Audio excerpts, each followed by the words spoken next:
दिगंबरा दिगंबरा श्रीपाद वल्लभ दिगंबरा अवधूत चिंतन श्री गुरुदेव दत्त. नमस्कार. तुम्हा सर्वांचे श्री स्वामी भक्ती या चॅनलमध्ये स्वागत. सर्वांना श्री स्वामी समर्थ. येत्या गुरुवारी म्हणजे 30 नोव्हेंबरला संकष्ट चतुर्दशी आहे. संकष्ट चतुर्दशीला आपल्या घरामध्ये आपल्या मुलांसाठी किंवा आपल्या घरासाठी काही सेवा करायची आहेत. गणपती बाप्पांसाठी या सेवा करून आपल्या घरातील जे काही विघ्न आहे हे दूर होण्यासाठी आपण काही सेवा या दिवशी करणार आहोत. त्या सेवा कोणत्या आहेत, सेवा कशा पद्धतीने करायच्या, सेवा कधी करायच्या आणि आपल्याला ही सेवा करत असताना कोणते मंत्र जप करायचे आहेत याविषयीची माहिती आजच्या व्हिडिओच्या माध्यमातून सांगणार आहे. आपण जर माझ्या चॅनलवर नवीन असाल, व्हिडिओ पहिल्यांदाच पाहत असाल तर नक्की माझ्या चॅनलला सबस्क्राईब करा आणि जवळील बेल आयकॉन नक्की प्रेस करा. म्हणजे आपल्या चॅनलवर जेव्हा नवीन व्हिडिओ अपलोड होतील तेव्हा त्याचे नोटिफिकेशन तुमच्यापर्यंत येत राहील. व्हिडिओ स्किप न करता अगदी शेवटपर्यंत नक्की पहा. संकष्टी चतुर्दशी दिवशी आपण गणपती बाप्पांची सेवा करणार आहोत. गणपती म्हणजे बुद्धीची देवता, विघ्नहर्ता. या देवतेची आपल्याला या दिवशी आपण पूजा करणार आहोत. तर गणपतीची पूजा करत असताना सर्वप्रथम आपल्याला संकष्ट चतुर्दशीला गणपती बाप्पांच्या मूर्तीवर आपल्याला अभिषेक करायचा आहे. तुमच्या देवघरातील मूर्ती घ्या तांबणामध्ये आणि यावर आपल्याला पाण्याने अभिषेक करा किंवा पंचामृताने अभिषेक करा. तुमच्या इच्छेनुसार तुम्ही अभिषेक करू शकता. अभिषेक करत असताना आपल्याला ओम गण गणपते नमः असा 21 वेळा मंत्र जप करायचा आहे. जर तुम्हाला जमत असेल तर अवश्य 1 वेळा अथर्व शीर्षाचे पठण करत देखील आपण गणपती बाप्पांच्या मूर्तीवर अभिषेक करू शकता. अभिषेक केल्यानंतर गणपती बाप्पांची मूर्ती स्वच्छ करून घ्यायची आहे आणि त्याच्या देवघरामध्ये आपल्याला स्थापन करायचे आहे. गणपती बाप्पांना आपल्याला अष्टगंध, हळद, कुंकू त्याची पंचोपचार पूजा करायची आहे आणि त्यानंतर आपल्याला गणपती बाप्पांना गुळा खोबऱ्याचा नैवेद्य दाखवायचा आहे. जास्वंदाचं फूल अर्पण करायचं आहे. सगळ्यात महत्त्वाची गणपती बाप्पांना आवडणारी दुर्वा आपल्याला अर्पण करायची आहे. दुर्वा अर्पण करत असताना आपल्याला सेवा देखील एक करायची आहे. ही सेवा कशासाठी करायची आहे तर आपल्या घरामध्ये मुलांसाठी, आईने मुलांसाठी ही सेवा अवश्य करा. मुलांमध्ये चिडचिड होत असेल, मुलं चंचल असतील, मुलं ऐकत नसतील किंवा काही मुलं स्पर्धा परीक्षा देत असतील तर त्यांनी ही सेवा अवश्य आपल्या घरामध्ये करा. 21 दुर्वांची एक जुडी आपल्याला घ्यायची आहे. ही एक जुडी आपल्या उजव्या हातामध्ये घेऊन जुडीची जी खालचा देठ आहे तो आपल्याला गणपती बाप्पांकडे करायचा आहे. ही दुर्वा आपल्याला हातामध्ये घेऊन 21 वेळा अथर्व शीर्षाचे पठण करायचं आहे. 21 वेळा शक्य नाही, एकदाच करा पण मनापासून करा. आणि ही दुर्वा आपल्या गणपती बाप्पांच्या चरणाशी आपल्याला अर्पण करायची आहे.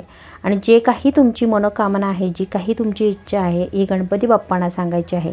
मग ती मुलांसंदर्भात असू दे, नोकरी संदर्भात असू दे, तुमच्या स्पर्धा परीक्षेबाबत असू दे, ही सेवा अवश्य आपल्याला या संकष्ट चतुर्दशीला करायची आहे.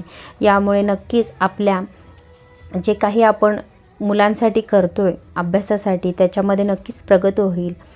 स्पर्धा परीक्षा देणारे जे काही विद्यार्थी आहेत त्यांच्या तुम्ही अभ्यास करताय पण 1-2 मार्काने तुम्ही त्या परीक्षेमध्ये कमी केले जातं. तर अशा वेळेला तुम्ही ही सेवा करून पहा. अभ्यासाबरोबरच आपण ज्या काही सेवा करतो याची जर साथ आपल्याला मिळाली तर नक्कीच आपल्याला या गोष्टी आपल्या आयुष्यामध्ये आपल्याला करता येतील. त्यानंतर आपल्याला या दिवशी एका मंत्राचा जप अवश्य करायचा आहे. पहा, विघ्न हे कोणाला सांगून येत नाही, संकट हे कोणाला सांगून येत नाही. संकट कधी कोणत्या परिस्थितीमध्ये येईल, किती परिस्थिती तीव्र असेल हे देखील आपण सांगू शकत नाही. तर आपल्याला या विघ्नहर्त्याकडं आपल्या घरावर विघ्न येऊ नये किंवा आलेलं विघ्न टळू दे किंवा आलेलं विघ्न आपल्यावर जे काही आहे त्याची तीव्रता कमी करण्यासाठी आपल्याला या मंत्रजपाचा अवश्य आपल्या घरामध्ये पठण करायचं आहे. हा मंत्रजप तुम्ही 1 माळ जप करू शकता किंवा 11 वेळा, 51 वेळा, 21 वेळा आपल्या घरामध्ये या मंत्राचं पठण करायचं आहे. मंत्र आहे मंगलमूर्ती विघ्नहराय दुरितनाशना कृपा करा. मंगलमूर्ती विघ्नहराय दुरितनाशना कृपा करा. या मंत्राचा जप आपल्याला अवश्य आपल्या घरामध्ये या संकष्ट चतुर्दशीला करायचा आहे. गणपती बाप्पा हे विघ्नहर्ता असल्याने विघ्नहर्त्याला आपल्याला प्रार्थना करायची आहे की जे काही आमच्या घरावर विघ्न आहे, जे काही संकट आहे हे टळू दे, अशी आपल्याला प्रार्थना करायची आहे.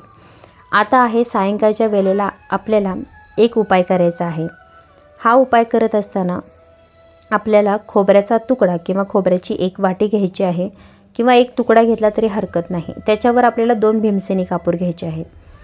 भीमसेनी कापूर आपल्याला जाळता येईल एवढी जरी तुम्ही खोबऱ्याचा तुकडा घेतला तरी काही हरकत नाही. ही सेवा आपल्याला सायंकाळच्या वेळेला आपल्या देवघरासमोर बसून करायची आहे. देवघरासमोर बसा, भीमसेनी कापूर घ्या, खोबऱ्याचा तुकडा घ्या आणि तो जाळायचा आहे. आता जोपर्यंत ते 2 तुकडे जळत आहेत तोपर्यंत आपल्याला ओम श्री विघ्नहर्ताय नमः, ओम श्री विघ्नहर्ताय नमः या मंत्राचा जप करायचा आहे.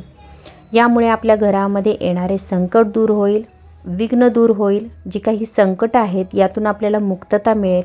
पहा, आपल्याला संकट हे सांगून येत नाहीत किंवा त्या संकटातून बाहेर पडण्यासाठी आपल्याला मार्ग मिळत नाही. त्यामुळे अवश्य आपल्या घरामध्ये ही सेवा करा. ज्यांना विघ्न आहे, संकट आहे, त्याने अवश्य करा. आणि ज्यांना संकट विघ्न नाही त्यांनीसुद्धा करा. कारण संकट हे आपल्या घरावर येऊ नये आणि जरी आलं तरी त्याची जी तीव्रता आहे ही या सेवेमुळे कमी होत असते. तर तुम्ही ही सेवा अवश्य सायंकाळच्या वेळेला करा. अथर्वशीर्षाचे पठण आपल्या घरामध्ये करत असताना आपल्या मुलांना आपल्यासोबत घ्या आणि देवघरासमोर बसून अथर्वशीर्षाचे पठण करा, जेणेकरून त्यांच्या तोंडामध्ये हे शब्द बसतील आणि ते देखील अथर्वशीर्षाचे पठण करू लागतील. अशा या सेवा आपल्याला संकष्ट चतुर्दशी दिवशी करायची आहेत. प्रत्येक आईने आपल्या मुलांसाठी दुर्वाची ही जी काही सेवा आहे ती अवश्य आपल्या घरामध्ये करायची आहे. त्याचबरोबर जी काही खोबऱ्याचा तुकड्यावर आपण भीमसेनी कापूर जाळणार आहोत ती देखील सेवा करा. तीर्थ आपल्या मुलांना त्या दिवशी आपल्याला द्यायचं आहे. जे काही गणपती बाप्पांचा अभिषेक करतो आपण, जे काही तीर्थ आहे, जे गणपती बाप्पांच्या मूर्तीवर अभिषेक करताना आपल्याला आपण तावणामध्ये जे साठलेलं तीर्थ आहे ते आपल्याला टाकून द्यायचं नाही. ते घरातील सर्वांना द्यायचं आहे, आपल्या मुलांना द्यायचं आहे. यामुळे मुलांमधील जो तापटपणा आहे किंवा त्यांच्यामध्ये चंचलता आहे, एकाग्रता नसेल तर एकाग्रता वाढण्यास याचा उपयोग नक्कीच होतो. प्रत्येक आईने हा उपाय आवर्जून आपल्या मुलांसाठी करा, आपल्या घरांसाठी करा. तुम्ही जी काही सेवा करता ही मनोभावे आणि अतिशय श्रद्धेने केले तर तुमच्या ज्या काही मनोकामना आहेत या नक्कीच आपले स्वामी महाराज पूर्ण करतील. स्वामी तुमच्या सर्वांच्या सर्व चांगल्या इच्छा पूर्ण करोत हीच स्वामींचरणी प्रार्थना. व्हिडिओ आवडला असल्यास नक्कीच व्हिडिओला लाईक करा, चॅनलला सबस्क्राईब करा आणि कमेंट नक्की करा. श्री स्वामी समर्थ.